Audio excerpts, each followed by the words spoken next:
It's not that you're lessening or you're getting less of what you deserve or less of what you expect. You're actually getting more of it because now you have a union that works.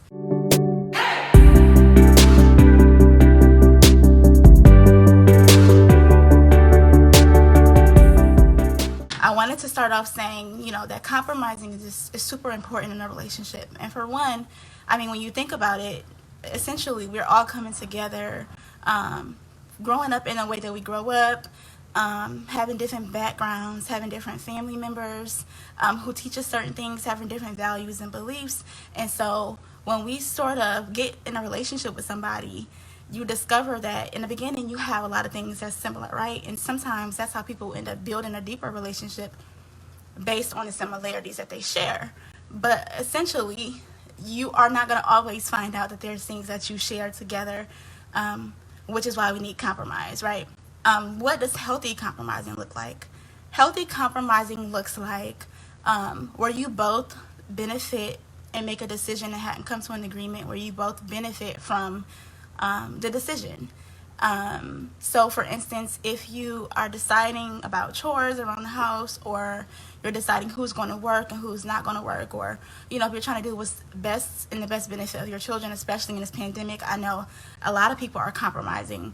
But if you want to try to figure things out that's tough, and maybe somebody has to give something up or somebody has to change a little bit, you want to make sure that you're doing something that's benefiting both of you. The decision and the compromise is never to have one person sort of win. And I hate using the word win in relationships because you're never really winning if one person is losing. It should be like a togetherness type thing. So if one of you is winning, both of you should be winning, and we're winning together, right?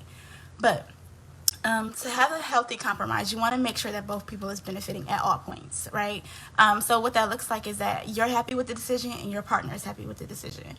I know when me and my husband make, compromises, healthy compromises, and when we decide on something, it's usually like at the end of the conversation, we're like, okay, cool, that's what we're going to do. Like, we both are on board with what we're trying to do. And two, sometimes, and no, most importantly, at the end of the conversation, you really need to reiterate what it is that each person has compromised on, because if you don't, then you get a misunderstanding again on what we thought we compromised, and then it's another conversation or argument or dispute about something that we thought each other said. So I don't like assuming. Compromising definitely means understanding. Okay, I want to talk about what unhealthy compromises look like. So unhealthy compromises is really where one person is changed. Like, if you want to compromise on, this is a good example, just I guess one deciding who's going to stay home with the kids, or if someone's going to work, considering that childcare and things are not always as safe right now. Some people may choose to stay home to work, or some people may choose that one person is going to stay home to watch the kids. And so if that's the case, it's not fair, right, to assume that just because a woman is a woman that she'll stay home. That's not fair. It's not fair to assume that if your husband or whoever has, or your wife has a job that is not as paying more than you, or as paying just as much as yours, or not doing as much as yours, or as important, that you just like, oh, you give up your job. It's not fair to just assume those type of things. It's really important to talk and really have a conversation about, okay, what would work best for us? And I really like to ask that question, what works good for both of us and for our family unit? And so if one person gave up every single thing that they love and that they want, and they gave up some huge part of them, I don't think that is necessarily fair, and it's not considered a compromise. If one person, if their being, their personality, and who they are is changed, that's not a compromise. And so I know sometimes, and I'm going to be honest, because as women, I know that sometimes we get into relationships and we expect our husbands and men or boyfriends to do a lot of changing. And ultimately, sometimes that's not the best for them. And it's just this statement called happy life, right? I don't necessarily like that. And I always talk to my husband about it because I don't agree with it. I just think I love being happy, but I also love my husband being happy. And so when I think about his happiness, that means that the things that this ideal that I have, these expectations that I have, these rules that I've made up in my head, or that I believe to be true, or that I want for our family, I can't just come up to him with like, this is how we're going to do this. Like, I have to talk to him and compromise and see what it is that he wants and what part he would like to participate in, and how he would like to participate in the decisions that we make together. But if my decisions ultimately made my husband unhappy, or it changed him completely, or it required him to really do a 360 in something that really is truly him and is not unhealthy for him to be like that, that's not compromising in any way. It's really sort of a one-sided relationship. And so, again, I don't believe in happy wife, happy life. I really believe in, both of us being happy and both of us having what it is that we want. So, again, unhealthy compromises, changing the person completely. Certain things I think that you shouldn't compromise on. But I don't know if I should say, okay, safety. Let's talk about safety. Safety is something that you shouldn't compromise on. If someone's making an unsafe decision and such, I just believe that you should not compromise on that, right? Safety first for the whole family, for everybody, for the whole unit.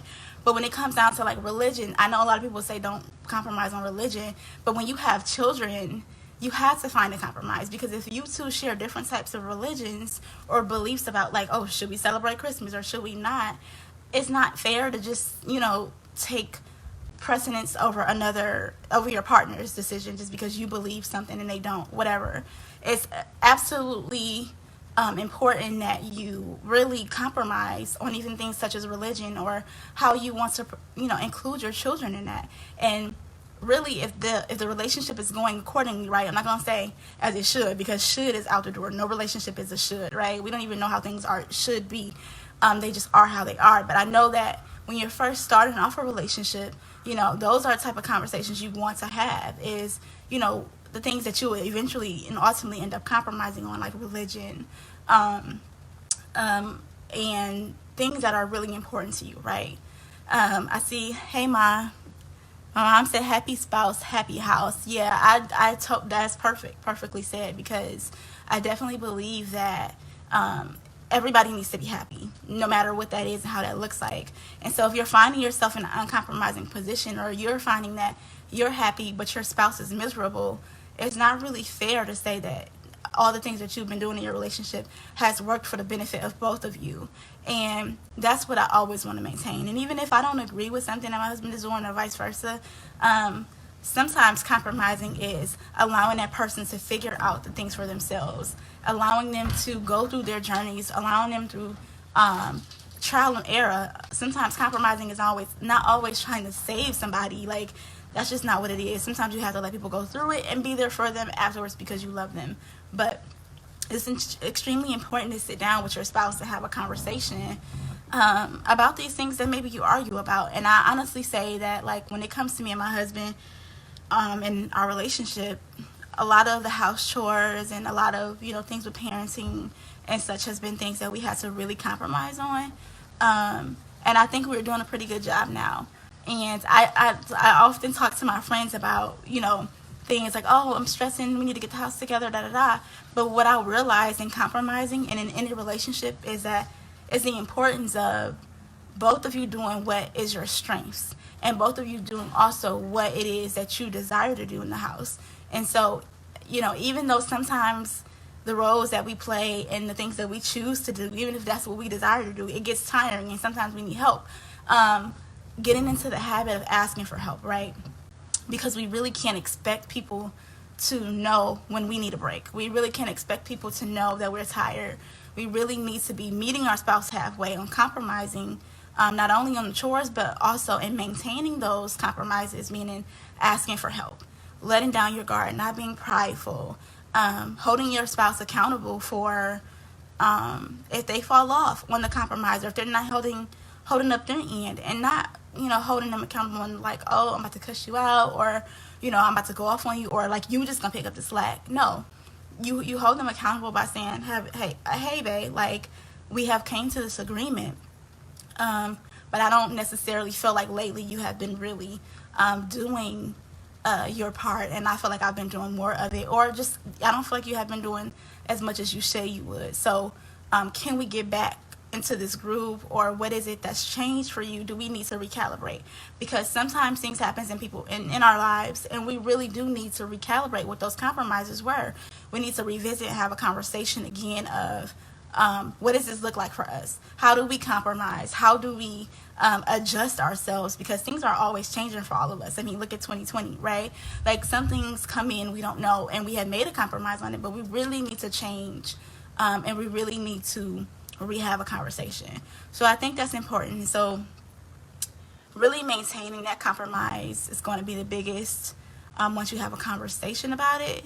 And I had to ask myself before I did this video, I said, what has been my biggest compromise in my marriage? And me and my husband has been together for 6 years total, almost going on 7 in 2021.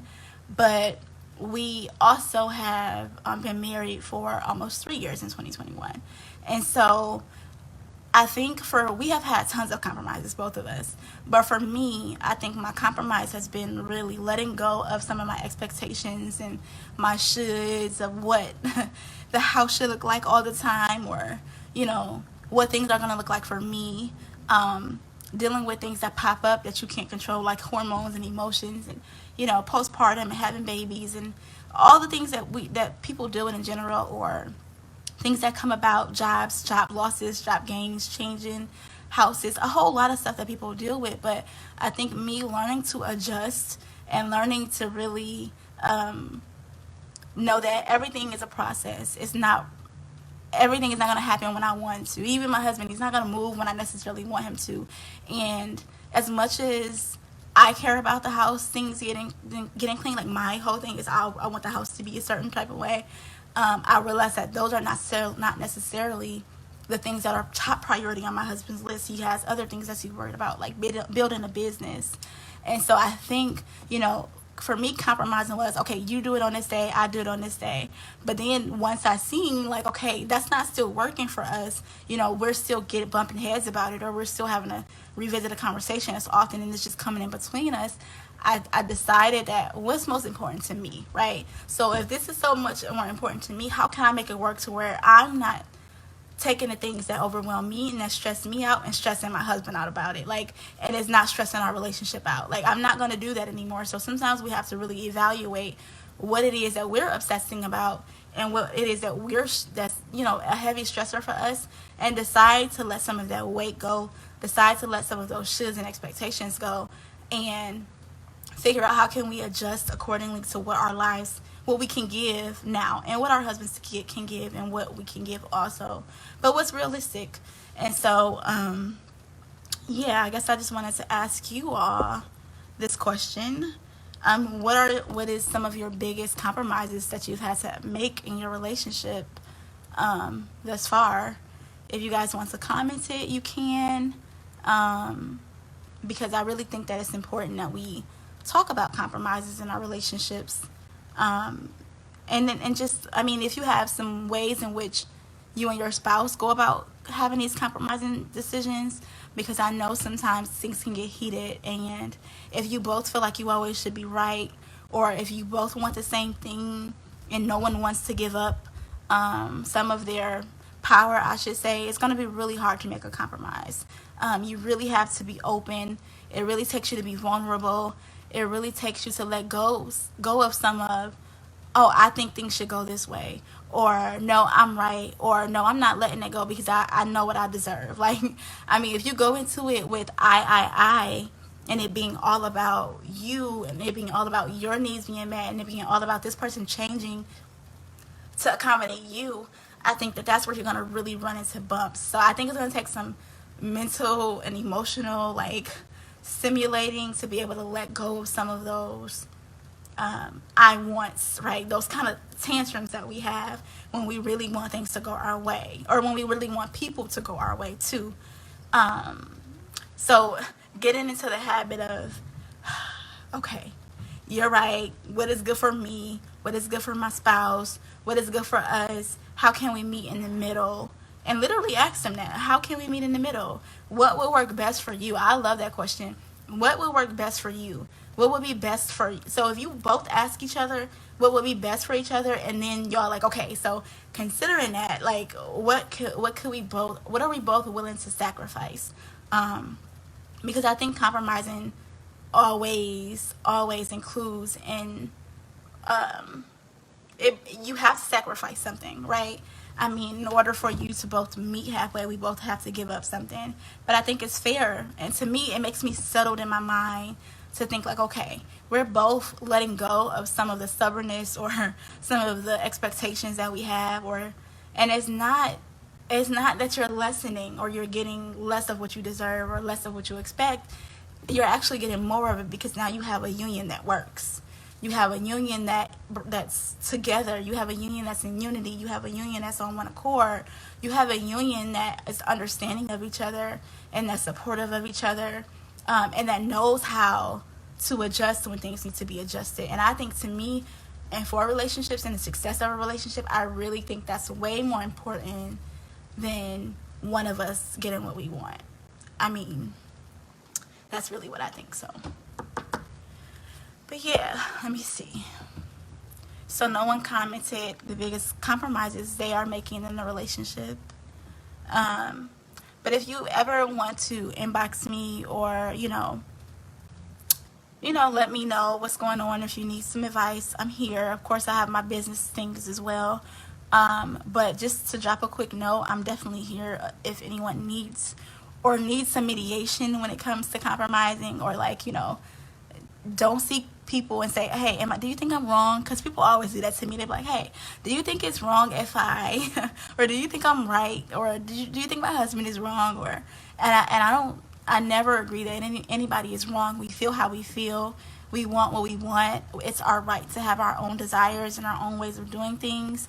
But I think it's even more important to recalibrate when you're in a relationship and to have something together in a relationship, and something that's both you and your partner's and not just yours. It's really kind of like building a whole new set of rules when you get into a relationship. It's like you have all these things that you believe and all these things that you have learned from the outside of you and from other people and from social media, especially, oh Jesus, like you have so many of these things that comes into your relationship that makes you think that you should have certain things a certain way. But in reality, you really are, when you get into a relationship, it's like you're creating this whole little community and family and set of values and beliefs that are unique and tailored to your relationship. And I think if everybody think of things in that way, like you and your spouse is running this, like you're creating this dynamic, you're deciding what works for y'all and what don't work, you're deciding how the relationship is going to go.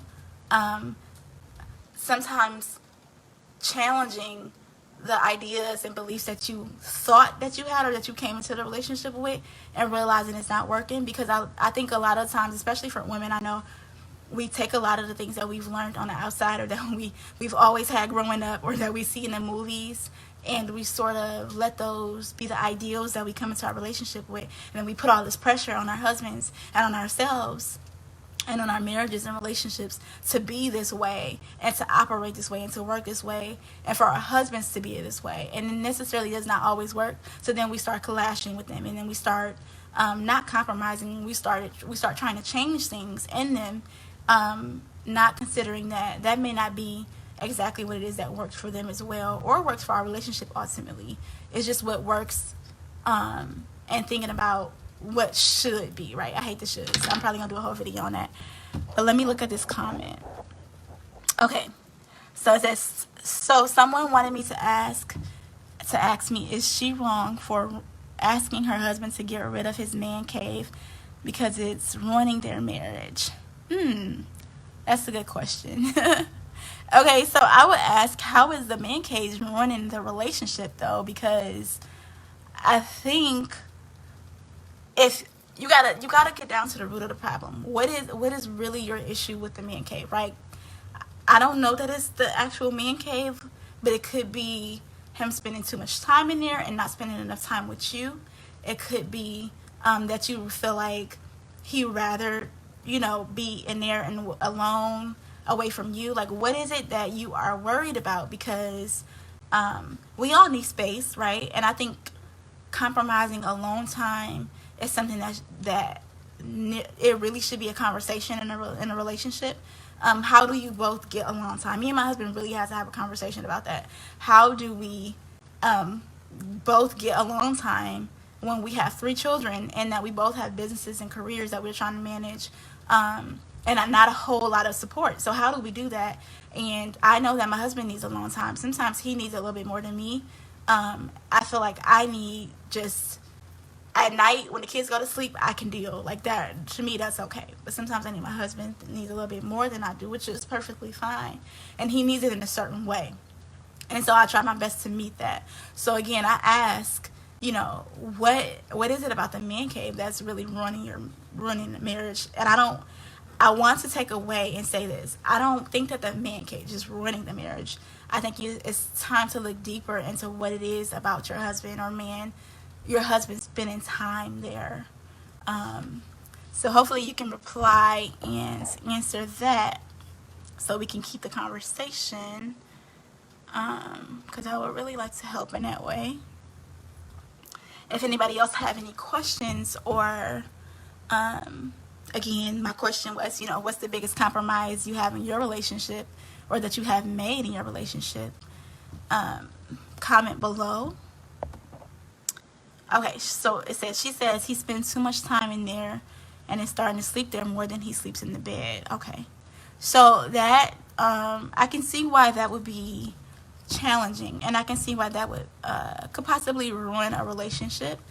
And so I think the conversation that your friend needs to have with her husband is, why is he choosing to sleep in the cave, in his man cave? Why is he spending more time there as opposed to sleeping in the same bed? Because I know that when you feel like your spouse is sort of pulling away or very distant, it starts to mess with your security and your self-esteem.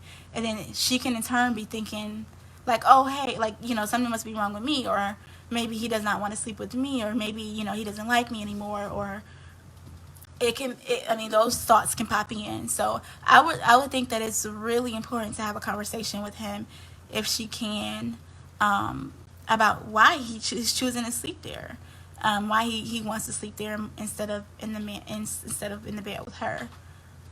If she has asked him that, depending on his response, I think that it's essential to keep talking to him about it, because if he doesn't know that it's running your marriage, or that it's making you feel a certain type of way, and I wouldn't necessarily approach it and say, hey, babe, you sleeping in the man cave is running our marriage. I would say, I'm concerned about you sleeping in the man cave more. I'm concerned that you spend a lot more time there, and I would really like, for you to sleep in the same bed with me, or I would really like for us to spend more time together. Say what you need. Always say what you need when you're trying to talk to your spouse about something. If you go into it with, you do this and you do that, and it's going to lead, to them being really defensive. And people can't really hear you when they're being defensive, or when they're trying to protect themselves from your insults or from what you're saying negatively about them. Even if it's true, like, they still can barely hear you. They're going to be listening to attack. They're not going to be listening to listen. So I would definitely start up with, hey, babe, I noticed you've been spending a lot more time and sleeping here, but I would really like it if you came back to bed and spent time with me. She said she's going to talk to personally about it. Okay, that's fine. I'm definitely open. Let me know, because I know things like this can be really sensitive, and as well as personal. You don't want people all in your business. So definitely, I appreciate the comment in general. Thank you, and thank your friend for even saying anything about it, because people really do deal with a lot in their relationships, and they also deal with trying to figure out how to have these conversations to be able to compromise with their partner. And I think once we learn how to have those conversations, really stating I really need this, or I notice that you've been doing this, and not come at them with an attack. And I think I've said this in another relationship maintenance, but really talking to your partner with genuine tone. And me and my husband were watching Black Love, which I think everybody should watch. If you do not watch Black Love, I don't know. I don't care if you're white, orange, yellow, pink, red. Watch Black Love. If you have a relationship, if you're in a relationship, or you want a successful one, or if you're having issues in your relationship, watch Black Love, because a lot of the things that a lot of couples go through are very common, and they talk about every topic. Go watch every season. I'm not kidding. If you can't find a way to watch it, inbox me. I'll try to help you figure out how to watch all the seasons.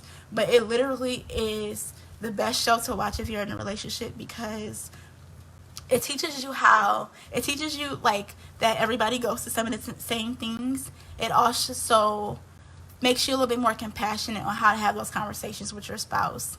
And it helps you feel like you're not alone, at the same time. And if it's something that your spouse has been saying to you all along, you'll be like, okay, so I guess you're not just complaining because you want to complain, but this really is a real issue, even though we should be giving them that grace anyway. But I know that that's not always the case.